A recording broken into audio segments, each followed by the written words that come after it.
Janasena party మనం 2014 తర్వాత ఆ రోజు 5 మందితో స్టార్ట్ అయిన పార్టీ ఇప్పుడు లక్షలాది మంది కార్యకర్తలతో రాష్ట్రంలోనే అతిపెద్ద భారీ పార్టీగా పేరుకొనడం పవన్ కళ్యాణ్ గారు చేసిన కృషి. ఏదైతే పవన్ కళ్యాణ్ గారు భారతదేశంలోనే ఏ ఒక్క నాయకుడు ఏ ఒక్క పార్టీ కూడా తన కార్యకర్త బతికుండగా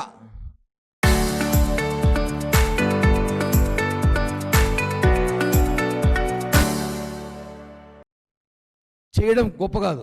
వాళ్ళ కుటుంబానికి ఏమైనా ప్రమాదశాత్తు వాళ్ళు ఏమైనా చనిపోయినా లేకపోతే ఏమైనా ఇబ్బంది జరిగినా వాళ్ళ కుటుంబాన్ని ఆదుకోవాలనే ఆలోచనతో మొట్టమొదటిసారిగా సభ్యత్వ కార్యక్రమాన్ని వాళ్ళకి ఇన్సూరెన్స్ ద్వారా 5 లక్షల రూపాయలు వాళ్ళ కుటుంబానికి ఇవ్వడానికి పవన్ కళ్యాణ్ గారు శ్రీకారం చుట్టారు. ఇది గత 5 సంవత్సరాలు నడుస్తుంది, చేస్తున్నాం. ఎక్కడి నుంచో చాలా చిన్నగా స్టార్ట్ చేసి ఈరోజు దాదాపు 15 లక్షల మందికి పైగా క్రియాశీలక సభ్యత్వం పొందిన వాళ్ళు ఉన్నారు ఈ రాష్ట్రంలో. ఈసారి ఇంకా ఎక్కువ రాబోతున్నారు, ఎందుకంటే యువత ఇంకా కొంతమంది ఓటర్ హక్కు వచ్చింది, చాలామంది జాయిన్ అవుతున్నారు. ఇంకోటి ఏమంటే గతంలో 500 రూపాయలు ఉన్న ఇన్సూరెన్సు క్రియాశీలక సభ్యత్వ నమోదుని ఈసారి 100 రూపాయలు తగ్గించి 400 రూపాయలు గాను దాన్ని చేయడం జరిగినది. ఏ కుటుంబం కూడా నా పార్టీ, నా కార్యకర్తలు, నా మనుషులు వాళ్ళకి ఏమైనా జరిగితే వాళ్ళ కుటుంబానికి భరోసాగా జనసేన పార్టీ ఉందని చెప్పడానికే పవన్ కళ్యాణ్ గారు ఈరోజు ఈ నిర్ణయం తీసుకొని ఈరోజు ఈ జనసేన పార్టీ ఉద్యమ సభ్యత్వ నమోదు కార్యక్రమం చేపట్టడం చాలా గొప్ప నిర్ణయం. ఎందుకంటే రాజకీయాల్లో వాడుకొని వదిలేసిన నాయకులను చూసుంటాం, అధికారం వచ్చిన తర్వాత పట్టించుకున్న నాయకులు చూసుంటాం. రాజకీయంలో ఎలా ఉంటుందంటే ఈరోజు ఎవడు ఎలా ఉంటాడు, రేపు ఎలా ఉంటుంది తెలియని పరిస్థితిలో కూడా పవన్ కళ్యాణ్ గారు వాడు ఎక్కడున్నా ఏడున్నా వాడు ఎలా ఉన్నా పర్లేదు, జనసేనలో క్రియాశీలక సభ్యత్వం పొందితే ఖచ్చితంగా వాడు నా కుటుంబ సభ్యుడు, నా కుటుంబంలో ఒక్కడు అనే ఆలోచనతో తీసుకున్న ఈ నిర్ణయాన్ని రేపటి రోజు 26 ఫిబ్రవరి రాష్ట్ర వ్యాప్తంగా 2 తెలుగు రాష్ట్రాల్లో క్రియాశీలక సభ్యత్వ నమోదు కార్యక్రమం మొదలవుతుంది. గతంలో కూడా తిరుపతి చాలా గొప్పగా చేశాం, పోయిన సంవత్సరం కానివ్వండి, అంతకుముందు కరోనా సమయంలో కూడా చాలా గొప్పగా చేశాం. రాయలసీమలోని ఫస్ట్ ప్లేస్ తిరుపతి నిలిచింది. కాబట్టి రేపు రాబోయే రోజు కూడా రేపటి నుంచి జరగబోయే క్రియాశీలక సభ్యత్వం 14 రోజులు నెక్స్ట్ మంత్ మార్చి 10వ తారీఖు వరకు ఉంటుంది. అప్పుడు లోపల అందరూ సభ్యత్వం చేసుకోండి.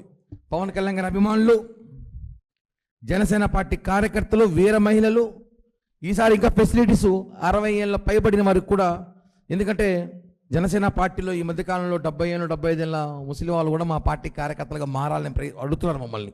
మీటింగులకు వస్తున్నారు, మా ప్రోగ్రామ్స్కి వస్తున్నారు. కాబట్టి వాళ్ళకు కూడా ఏ పార్టీలో కూడా 60 సంవత్సరాల తర్వాత సభ్యత్వం తీసుకొని నాకు తెలిసి ఉండదు. అలాంటిది 60 సంవత్సరాల పైకి పడిన వాళ్ళకి కూడా సభ్యత్వం ఇవ్వడానికి జనసేన పార్టీ ఈసారి కృషి చేసింది. ఈ కార్యక్రమాన్ని విజయవంతం చేయాలి. పవన్ కళ్యాణ్ గారిని తీసుకున్న నిర్ణయాన్ని మేమంతా స్వాగతిస్తున్నాం. రాజకీయాలు రాజకీయంగానే ఉంటుంది, కానీ కార్యకర్త కోసం మనం చేయాలన్న ఆలోచన పవన్ కళ్యాణ్ గారికి ఉంది. కాబట్టి తిరుపతిలో కూడా, అలాగే తిరుపతి జిల్లా, అలాగే చిత్తూరు జిల్లా అందరూ అభిమానులందరూ కూడా రేపటి నుంచి ఒక ఉద్యమంలాగా క్రియాశీలక సభ్యతని ఒక పండగ వాతావరణంలో, ఒక పండగలాగా జనసేన పార్టీ కార్యకర్తలకు ఒక పండగ అనుకొని చేయాల్సిందిగా పవన్ కళ్యాణ్ గారి పిలుపు మేరకు అందరినీ కోరుతున్నాం. పార్టీ సభ్యునికి దీంట్లో ఉన్న ఫెసిలిటీస్ చెప్తున్నాం.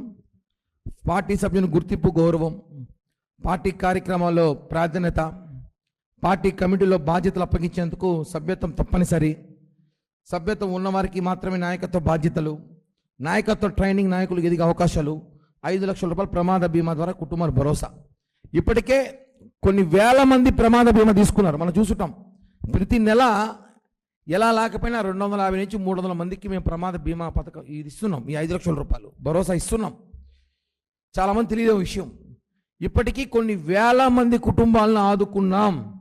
రాబోయే రోజుల్లో కూడా జనసేన పార్టీ కార్యకర్త, వీర మహిళ ఎవరైనా సరే వాళ్ళకి ఏమి జరిగినా, ఏమి జరగకూడదో కోరుకుంటాం. జరిగితే ప్రమాదం సాతు జనసేన పార్టీ అండగా ఉంటుందని చెప్పి కూడా తెలియజేస్తున్నాం. ఇప్పుడు రాజకీయాలకు వస్తే లడ్డు విషయం పైన మనం చూసుంటాం. నిన్న అసెంబ్లీలో మా అధినేత రాష్ట్ర ఉప ముఖ్యమంత్రి పవన్ కళ్యాణ్ గారు ఎప్పుడు లేని విధంగా చాలా చాలా క్లుప్తంగా మాట్లాడారు. నేను ఒక వ్యక్తిని విమర్శించడం లేదు, వ్యవస్థని మాట్లాడుతున్నాను. ఈ విషయం తెలుసుకోవాలి పేటీఎంస్. ఒక వ్యక్తి కాదు, ఒక వ్యవస్థని మాట్లాడుతున్నాం. తిరుమల తిరుపతి దేవస్థానంలో గత పాలక మండలిలో ఉన్న వాళ్ళు కల్తీ జరిగిందని చెప్తుంటే వాళ్ళు లేదని మళ్ళీ దాన్ని రివర్స్ కౌంటర్లు ఇస్తున్నారు. ఏదైతే కెమికల్ చేశారో ఆ కెమికల్ గతంలో కూడా చెప్పా, ఇదే ప్రెస్ క్లబ్లో చూపించా, ఎలా తయారు చేయాలో తెచ్చి చూపించాను నేను. ఇంకా అలాంటి కెమికల్స్ ద్వారా, రసాయనాల ద్వారా చేసిన లడ్డు ఇది. నిన్న ముఖ్యమంత్రి చంద్రబాబు గారు కూడా దాన్ని క్లారిటీ చూపించారు, ఎలా చేయొచ్చు, ఎలా చేశారు, ఏమేం చేశారో. హిందూ మతం మీద పగబట్టి మీరు చేశారు. ఒక శాంపుల్ విషయం చెప్తాను. ఒక ఉదాహరణకి మనమంతా చూసినాం 10 రోజుల క్రితం బన్ను కథ ఒకటి, కోవా బన్ ఇష్యూ దేశాన్ని కుదిపేసింది. అతను ఒక ముస్లిం మైనార్టీకి కోవా బన్ వస్తే, అతనికి ఏదో సమస్య వస్తే ఒక యూట్యూబ్ ఛానల్ అలా చేస్తే అతనికి సపోర్టుగా లక్షలాది మంది జనం సోషల్ మీడియాలో అతనికి సపోర్ట్ చేశారు. అతని మతం ముస్లిం మైనార్టీ సోదరులు అందరూ కూడా అతనికి సపోర్ట్గా నిలబడినారు. అతను ఎక్కడున్న ముస్లిమ్స్, తెలంగాణ రాష్ట్రంలో, తమిళనాడు రాష్ట్రంలో, కర్ణాటక రాష్ట్రంలో, ఆంధ్ర రాష్ట్రంలో ఉన్న ముస్లిం సోదరులందరూ అతనికి సపోర్ట్ నిలబడ్డారు. అది మన హిందూ మతం ఎందుకు జరగడం లేదని పవన్ కళ్యాణ్ గారు మాట్లాడడం వాస్తవమే కదా. లడ్డూ పైన ఇంత జరుగుతూ ఉంటే, ఇంత శ్రీవారి ప్రసాదం మీద ఇంత దాడి, ఇంత మనోభావాలు దెబ్బతీసే విధంగా చేస్తే కూడా కొంతమంది దాన్ని కప్పిపుచ్చుకుంటారు. అదే బాధాకర విషయం. చూడండి, ఆ మతంలో ఎలా ఉందో వాళ్ళని మనం విమర్శించట్లేదు, వాళ్ళని గౌరవిస్తూ అభినందిస్తున్నాం. ఒక కోవా బన్ ఇష్యూలోనే వాళ్ళు 2 తెలుగు రాష్ట్రాల్లో ఉన్న నాయకులు స్పందించారు, సెలబ్రిటీస్ స్పందించారు, అన్ని మతాలు మత పెద్దలు స్పందించారు.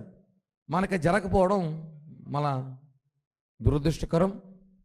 చివరిగా ప్రెస్ మీట్ ముగించే ముందు అంబటి రాంబాబు గురించి మాట్లాడమని చెప్పి మనోళ్ళు అడిగారు కొంతమంది.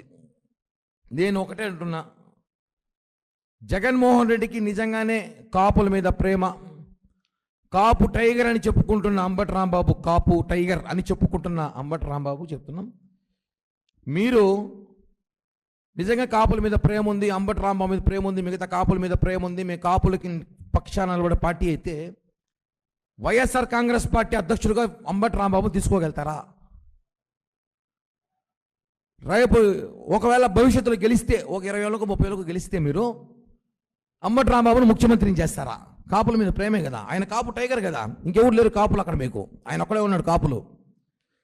ఆయన్ని పట్టించుకొని కాపుల్ని, జగన్మోహన్ రెడ్డి పట్టించుకొని కాపుల వద్ద చిచ్చుపెట్టి ఈరోజు మేము సవాళ్ళు ఇస్తున్నాం వైఎస్ఆర్ కాంగ్రెస్ పార్టీ నాయకులకి, అధ్యక్షునికి కూడా.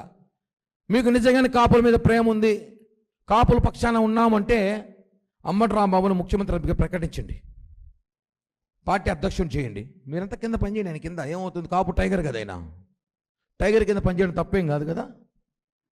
ఈ విషయాన్ని తెలియజేస్తున్నాం. చరిత్ర సృష్టించినోడు ఇప్పుడు ఆ చరిత్రని తిరగరాయబోతున్నాడు. అబద్ధాల గోడల్ని బద్దల కొట్టి నిజాలను రాగా మీ ముందుంచబోతున్నాడు. నిజమైన వార్తల కోసం వెంటనే డౌన్లోడ్ చేసుకోండి రా యాప్ని.